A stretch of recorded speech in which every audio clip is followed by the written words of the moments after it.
In many cases, you find that people with intellectual disabilities, in particular women, are targets of sexual violence. The perpetrators target them because they know that if they have to go to court and these are the only witnesses, then there will be no evidence because they are declared as incompetent. But now that the law has changed, it means on the basis of that one witness, a court can carry out a full-fledged trial and justice can be obtained for the victims. I joined this organization in 2016. It was supporting local women rights defenders and women organizations lobbying to advocacy to enact the Sexual Offences Bill, which was a bill that had failed in 2 parliaments because it was argued it threatened culture.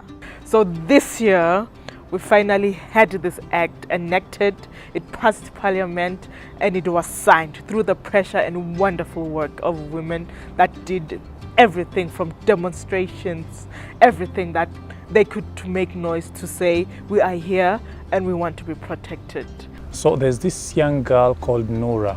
She's called Noura Hussein. So this girl was married off early to a cousin of hers that she wasn't in love with. She was practically forced to marry at the age of 16, and she was then forced to consummate the marriage, and she resisted that. So she was raped by her husband. He tried again to rape her. There was a scuffle and she got hold of a knife and she stabbed him to death, which is a case of really self-defense, and it was pretty much accidental. So the courts found her guilty of murder, and that meant that she would be subjected to the death penalty.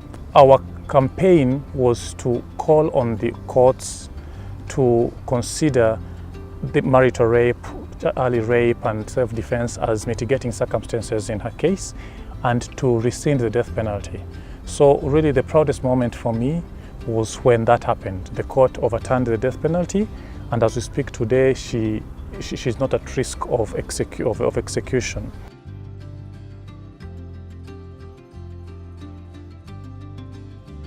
Civil society's reports have to have data, they have to have facts. I'm firmly convinced that we need better data to do good human rights work. I think it will really help a great deal if we're able to show in quantitative terms the impact of bad laws on certain segments of society.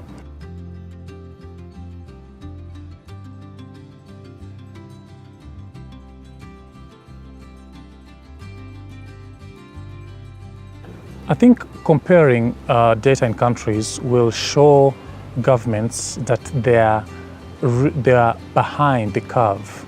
And naturally, I think these governments would like to think that they are in the top league in terms of human rights and respect for people's freedoms.